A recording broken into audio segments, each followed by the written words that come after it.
코린 여러분 안녕하세요. 코비에TV입니다. 오늘 준비한 무서운 이야기는 코비에TV 구독자 제이님께서 제보해주신 실제 이야기입니다.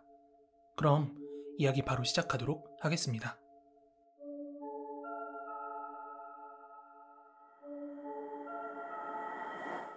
저는 일본에 거주하고 있는 32살 평범한 남자입니다. 일단 제 소개를 간략하게 하자면 평소에 귀신 이야기는 매우 좋아했지만 귀신을 절대로 믿는 사람은 아니었어요. 이렇게 과학이 잘 발달한 시대에 믿을 게 없어서 귀신을 믿냐, 이런 가치관을 가진 사람이었습니다. 본론으로 들어가기 전에 2달 전 제 상황에 대해서 짧게 말씀드리겠습니다. 2달 전이었던 2020년 10월은 제가 현재 살고 있는 집으로 이사 온 지 3달째 되는 날이었고, 저희 막내 아이를 출산한 지 딱 일주일째 되는 날이었습니다. 제가 살고 있는 곳은 일본 오사카 바로 옆에 있는 효고현이라는 곳인데, 거기에 위치한 한 맨션 9층에 살고 있습니다.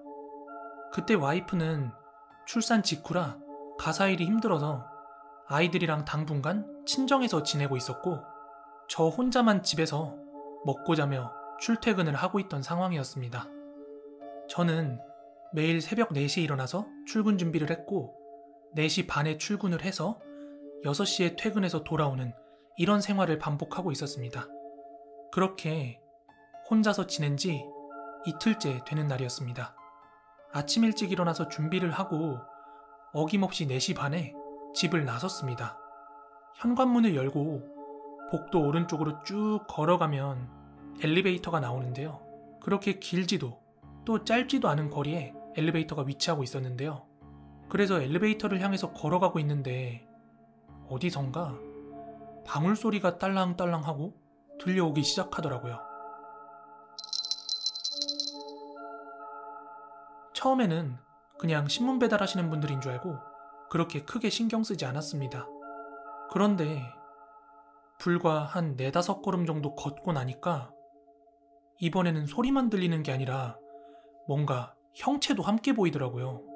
그래서 뭐지? 하고 이렇게 좀 자세히 보니까 저쪽 엘리베이터가 있는 쪽 복도 끝에서 웬 할머니가 걸어오고 계시더라고요. 제 귀에 들리던 딸랑딸랑하는 그 방울소리는 그 할머니의 걸음걸이에 맞게 일정한 패턴으로 들려오고 있었습니다. 근데 왜 걸으면서 저렇게 방울소리가 나지? 하는 의문을 품은 저는 그 할머니가 제 옆을 스쳐 지나갈 때쯤에 아주 빠르게 그 할머니를 관찰했어요. 그 할머니의 인상착의는 기모노는 아닌데 뭔가 기모노보다 좀 더 고전적으로 보이는 하얀색 전통복장 같은 걸 입은 차림이었고, 머리카락은 하나도 정리가 안 돼서 막 부스스하게 산발이 되어 있는 백발이었고, 그리고 왼손에는 약간 때가 탄 더럽해진 하얀색 천조가리가 들려 있었고, 오른손에는 파란색의 직사각형의 상자가 하나 들려 있었습니다. 근데 그 파란 상자의 끝부분에 방울이 달려 있었습니다. 그래서 저 소리 때문이었구나 라고 생각하는 순간 할머니께서는 903호 앞에 서서 초인종을 누르셨습니다. 그래서 저는 903호 사시는 할머니인가 보구나 이렇게 생각을 하고 엘리베이터 쪽으로 방향을 틀어서 내려가기 버튼을 눌렀습니다. 그때 저는 엘리베이터 끝이 막다른 곳이라 당연히 이제 막 할머니께서 엘리베이터에서 내리셨구나 생각을 하고, 당연히 엘리베이터가 아직 9층에 있겠지 그렇게 생각을 했던 것 같아요. 그래서 내려가기 버튼을 누르자마자 그냥 무의식적으로 이렇게 걸어갔는데 문에 부딪히고 말았습니다. 왜냐면 문이 열리지 않았거든요. 그래서 뭐지? 하고 층수를 확인했는데 엘리베이터 2대가 전부 1층에 머물러 있는 거예요. 저 이제 막 그 할머니를 지나쳐서 엘리베이터 앞에 도착할 때까지 불과 4초, 5초밖에 안 걸렸는데 이거 2대 전부가 1층에 가 있다는 게 절대 말이 안 되는 거거든요. 100번 양보해서 그 새벽에 다른 층 주민이 엘리베이터를 잡아타고 내려갔다 해도 절대 말이 안 되는 시간이에요. 제가 이걸 어떻게 아냐. 평소에 엘리베이터를 타면은 닫힌 버튼을 누르고 나서 제가 그때부터 전자담배 가열 버튼을 눌러요. 내려가서 피려고요. 그러면은 이게 가열 완료될 때까지 한 30초 걸리거든요. 그렇게 딱 가열이 완료가 되면 1층에 도착해서 문이 열려요. 저는 이게 뭔가 상황이 절대 말이 안 된다고 생각이 돼서 그냥 무심결에 아까 전에 할머니가 서 있던 903호 쪽을 다시 한번 이렇게 돌아봤는데요. 그때 저 진짜 소름 돋았어요. 그 할머니가 몸은 903호 쪽을 향하고 있는데 고개만 돌려가지고 제 쪽을 바라보고 있는 거예요. 저 그거 확인하는 순간 온몸에 닭살이 너무 돋아가지고 엘리베이터 버튼 막 이렇게 연타했어요. 연타한다고 막 빨리 오는 것도 아닌데. 그렇게 막 엘리베이터가 오기까지 버튼을 연타하면서 혹시 몰라가지고 그 할머니 쪽을 다시 한번 바라봤는데 이번에는 아예 몸까지 돌려가지고 저를 주시하고 있더라고요. 와, 그때 진짜 미쳐버리는 줄 알았어요. 이게 소름이 돋는 걸 넘어서 기절을 안 한 게 다행일 정도였어요. 엘리베이터가 1층에서 9층까지 올라오는 그 시간이 진짜 무슨 1년처럼 느껴질 정도였어요. 그래서 결국 문이 열리고 타자마자 또 닫힌 버튼에 막 연타를 하고 1층까지 내려갔습니다.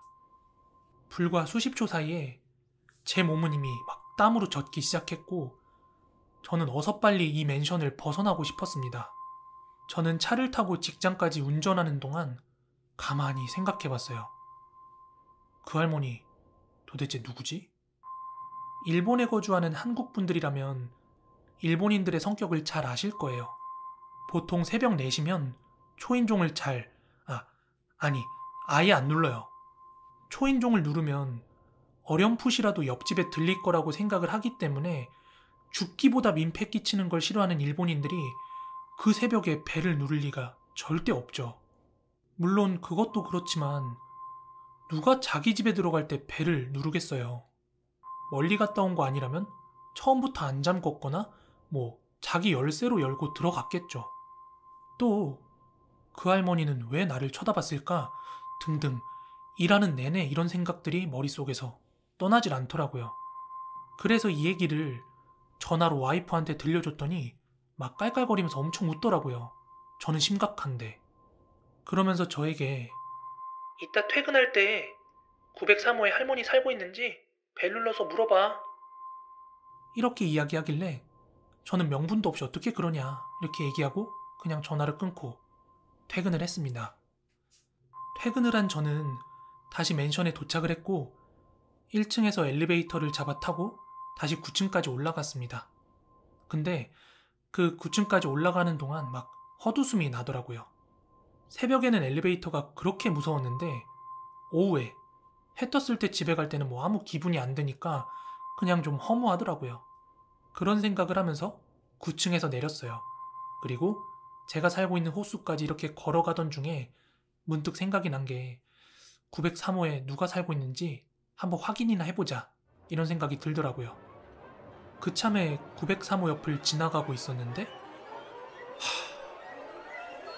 비어있는 집이더라고요. 제가 사는 맨션은 관리인이 거주자의 성을 꼭 그 문패에 붙여놓기 때문에 그 이름이 붙어있지 않으면 비어있는 집이거든요. 저 한낮인데도 온몸에 소름이 쫙 끼쳤습니다. 저는 비어있는 문패를 확인한 순간 그대로 다시 뒤돌아서 엘리베이터 타고 1층에 가서 관리인한테 물었어요. 할아버지, 혹시 903호에 거주자가 없는 건가요? 잠시만요. 어디 보자. 네, 903호 지금 거주자 없는데요. 네? 알겠습니다. 그 얘기를 들은 저는 곧바로 와이프한테 전화를 걸었습니다. 그리고 너무 무섭다고 하소연을 막 했어요. 와이프는 그런 제가 너무 딱했는지 어차피 애기들 우유 먹이느라 새벽에는 잠을 거의 못 잔다고 무슨 일 있으면 새벽이라도 상관없으니까 전화 달라고 하더라고요. 그리고 저는 집으로 들어오자마자 할머니 귀신, 방울, 파란 상자 등등 제가 봤던 모든 것들에 대한 기억을 쥐어짜내서 막 인터넷 검색을 시작했어요. 검색을 해보니까 일본에서는 방울 소리가 나고 나서 보이는 령이나 그런 현상들은 사고의 징후일 수도 있지만 거의 대부분이 좋은 징조일 확률이 높다고 하더라고요.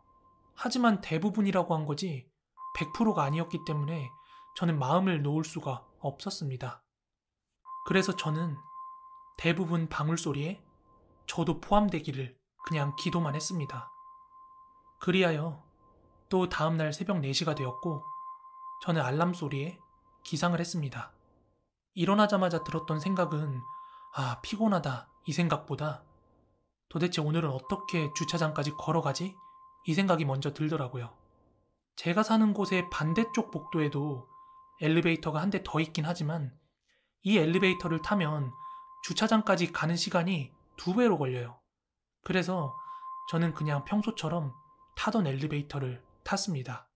출근 준비를 마친 저는 현관문을 나서서 엘리베이터까지 걸어가는데 왜 이렇게 길게 느껴질까요? 하지만 그날은 다행히도 아무 일도 없었습니다.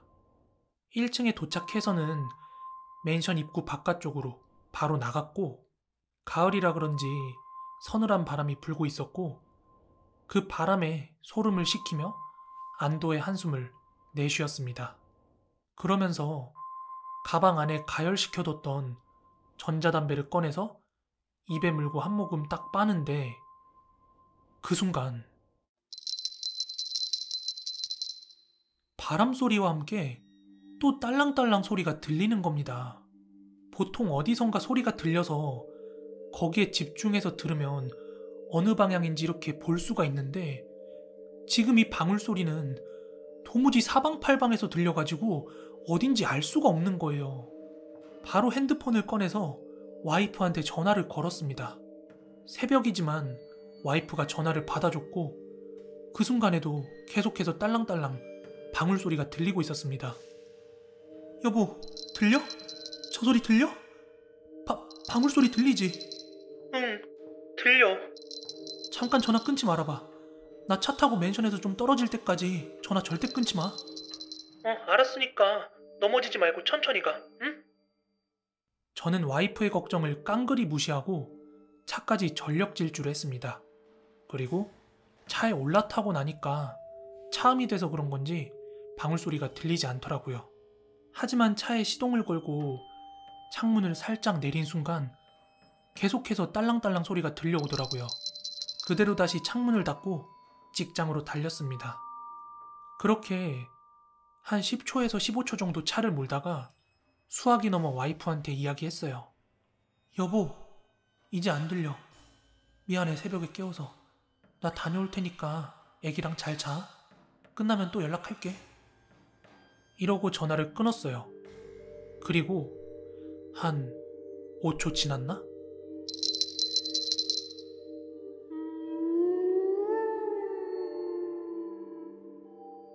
차 안에서 딸랑하고 한 번 소리가 더 나더라고요.